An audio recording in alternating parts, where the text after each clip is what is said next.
নমস্কার দর্শক, আপনাদের দেখছেন শিলচর বাংলা নিউজ ইউটিউব চ্যানেলের সঙ্গে রয়েছে আমি তমাল গোস্বামী। আজকে সকালবেলা ঠিক 8টা থেকে 9টার মধ্যে আগরতলা থেকে শিয়ালদাগামী যে কাঞ্চনজঙ্ঘা এক্সপ্রেসটি ছিল বিভৎসভাবে দুর্ঘটনাগ্রস্ত হয় এবং আমরা আপনাদেরকে এই ফুটেজটি এখন দেখাচ্ছি। কিভাবে ক্ষতিগ্রস্ত হয়েছে চিন্তা করুন। আর আমরা জানতে পেরেছি যে রাঙ্গাপানি স্টেশনে আর নিজবাড়ি ওই দুটো স্টেশনের মাঝখানে কাঞ্চনজঙ্ঘা ট্রেনটি খুবই অল্প স্পিডে ছিল এবং তখনই সজোরে এসে ধাক্কা মারে পেছন থেকে একটি মালগাড়ির ধাক্কায় কাঞ্চনজঙ্ঘা এক্সপ্রেসের পিছনের দুটো বগি ছিটকে পড়ে যায় এবং ট্রেনটি লাইনচ্যুত হয়ে যায়। আপাতত এখন পর্যন্ত 6 জনের মৃতদেহ উদ্ধার করা হয়েছে, গ্যাস কাটার দিয়ে উদ্ধার করা হচ্ছে এখনও মৃতদেহ। অনেক যাত্রী এখনও আটকে আছেন ওইখানটার মধ্যে। এমনও আমরা জানতে পেরেছি যে অনেকে একটা বা দুটা হাতের টুকরো পেয়েছে, হাত কেটে পড়ে গেছে এই অবস্থায়। একজন প্রত্যক্ষদর্শী কথা শুনুন আপনারা। স্লো হয়ে দাঁড়িয়েছিল এবং পিছন থেকে এসে মালগাড়িটি ট্রেনে বিশাল জোরে ধাক্কা মারে। একবার না 7-8 বার ধাক্কা মারার পর সবাই আতঙ্কিত হয়ে পড়ি। আমি B2তেই ছিলাম, পিছনে লাগেজ ভ্যানটা ছিল জন্য হয়তো আজকে প্রাণে বেঁচে গেলাম, নাহলে ট্রেনটা আসাম থেকেই আসছিল, শিয়ালদা যাচ্ছিল। আমি জলপাইগুড়ি রোড স্টেশন থেকে। হ্যাঁ, এটা আপনার ধরুন 8টা 5-10 নাগাদের ঘটনা। ঘটনার পর নিজেই আতঙ্কিত হয়ে পড়েছি। যত তাড়াতাড়ি পেরেছি ট্রেন থেকে নিচে নেমে একটু নিজেও গিয়ে সামনে দেখার চেষ্টা করেছি। ওখানে সামনে মানে মানুষের এরকম অবস্থা দেখে আর সেরকমভাবে আগানোর সাহস পাচ্ছি না, নিজেও আতঙ্কিত আছি। হঠাৎ করে এরকম একটা দুর্ঘটনা পেছন থেকে এসছে, এটা সম্ভবত লাইন্সম্যান যে আছে তারই ফল্ট সম্ভবত হতে পারে।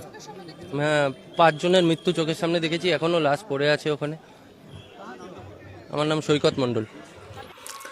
গত বছর জুন মাসে আমরা করমণ্ডল এক্সপ্রেসের ঘটনাটি শুনতে পেরেছিলাম, দুর্ঘটনাগ্রস্ত হয়েছিল এবং সেই স্মৃতিটিকে আবার উস্কে দিয়ে এই বছরও ঠিক জুন মাসেই কাঞ্চনজঙ্ঘা এক্সপ্রেসের এই দুর্ঘটনাগ্রস্ত হওয়া। আপনারা দেখতে পাচ্ছেন যে বগিগুলো কিভাবে উল্টে পড়ে আছে আর একটা বগি আরেকটা বগির উপরে উঠে গেছে। আমি যদি একটু ডান দিকটাতে আপনাকে ঘুরিয়ে দেখাতে পারি তাহলে দেখতে পাবেন যে ডান দিকে প্রচুর সংখ্যক জনসাধারণ সেখানকার উপস্থিত রয়েছেন এবং জানা গেছে প্রাথমিক অবস্থায় ট্রেনটি দুর্ঘটনাগ্রস্ত হওয়ার পরে সেখানকার যারা লোকাল লোক রয়েছেন ওনারাই প্রথমে এসে রেস্কিউ কাজটি শুরু করেছেন। তারপরে যথারীতি খবর পেয়ে রেল বাহিনী, পুলিশ, CRPF এবং SDRF বাহিনী ওনারা এসে রেস্কিউ করা আরম্ভ করেছেন বা উদ্ধার অভিযান শুরু করেছেন এবং গ্যাস কাটার দিয়ে কন্টিনিউয়াসলি ট্রেনটিকে কেটে তারপরে বডিগুলোকে এখান থেকে বার করা হচ্ছে।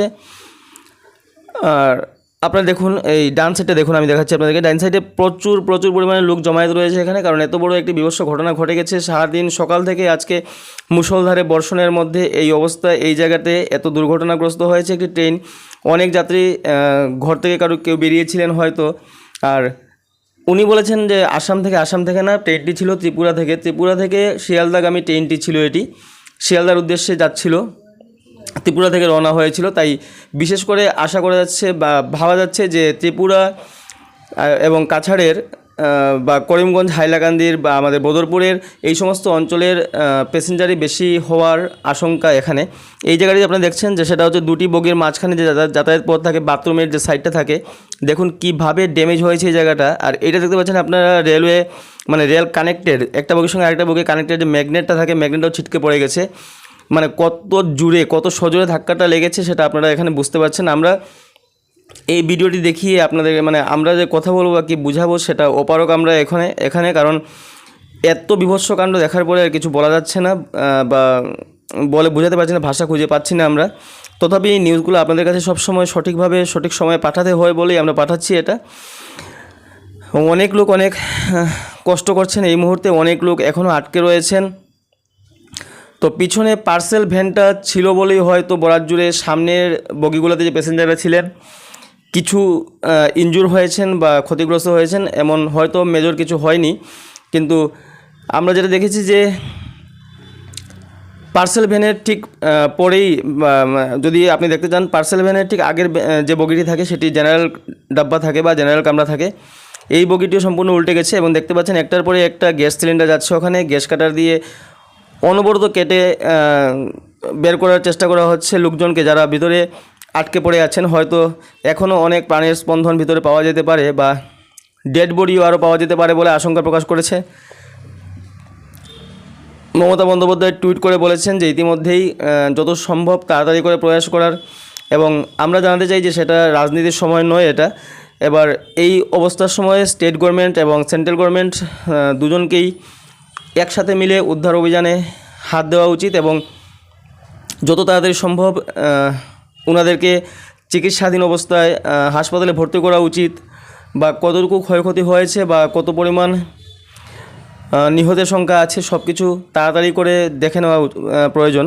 এইসব অঞ্চলে আজকে সকাল থেকেই মুষলধারে বর্ষণ হচ্ছে, যার জন্য টাওয়ারের অবস্থাটা নেটওয়ার্কটা একদমই ড্যাম্প অবস্থায় রয়েছে, মানে পাওয়া যাচ্ছে না খুঁজে। অনেক কষ্ট করে একটা 1 MB 2 MB ভিডিও ছাড়তে গেলেও প্রায় 10 মিনিট 15 মিনিট 20 মিনিট অপেক্ষা করতে হচ্ছে। তার মধ্যে আমরা এই ভিডিওটি এইমাত্র পেয়েছি, যেটা ঘটনা সকালে হয়েছিল আমরা পেয়েছি একটু আগে, তাই আপনাদেরকে সবাইকে জানানোর জন্য, দেখানোর জন্য আমরা এই ভিডিওটি পোস্ট করলাম। আর জানি না আমাদের জানাশোনার মধ্যেও কেউ এই ট্রেনে রয়েছেন কি না, ঠিক কিছু বলতে পারছি না আমরা। তবে প্রচণ্ড বাজেভাবে ক্ষতিগ্রস্ত হয়েছে কাঞ্চনজঙ্ঘা এক্সপ্রেসের দুটি বগি। আপনারা দেখতেই পাচ্ছেন বগিটি কীভাবে উল্টেছে, মানে এই বগিটি উল্টে গেছে, মানে কত সজোরে পিছন দিকে এসে মালগাড়িটি ধাক্কা দিয়েছে। একটু আগে রেল প্রশাসন জানিয়েছিল যে সিগন্যালের গণ্ডগোলের জন্য এটা হয়েছে, কিন্তু সিগন্যালের গণ্ডগোলের জন্য এটা হোক বা লাইনম্যানের দোষেই এটা হোক, এটা বিরাট বড় একটা দুর্ঘটনা এবং এটা হওয়া উচিত নয়। ভারতীয় রেলের পক্ষ থেকে এটা আমরা কোনো সময়ই কামনা করি না যে এই ধরনের একটা ঘটনা ঘটুক। আর ঠিক গত বছর জুন মাসেই সেই করমণ্ডল এক্সপ্রেস, আপনারা সবাই জানেন, চেন্নাই থেকে যেটা রওনা হয়েছিল করমণ্ডল এক্সপ্রেসেও সেই একইভাবে ক্ষতিগ্রস্ত হয়েছিল, দুর্ঘটনাগ্রস্ত হয়েছিল, এবং এক বছরের মাথায় এই জুন মাসেও একইভাবে কাঞ্চনজঙ্ঘা এক্সপ্রেসটিও ক্ষতিগ্রস্ত হলো।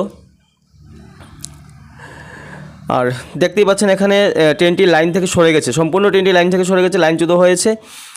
এই বগিগুলা বা এর আগের যে সমস্ত বগি রয়েছে এখানটা এখন পর্যন্ত ভিতরে যাওয়া যাচ্ছে না, লক হয়ে গেছে, তাই বলা যাচ্ছে না কিছু কীরকম ইনজুরি রয়েছে ভিতরে।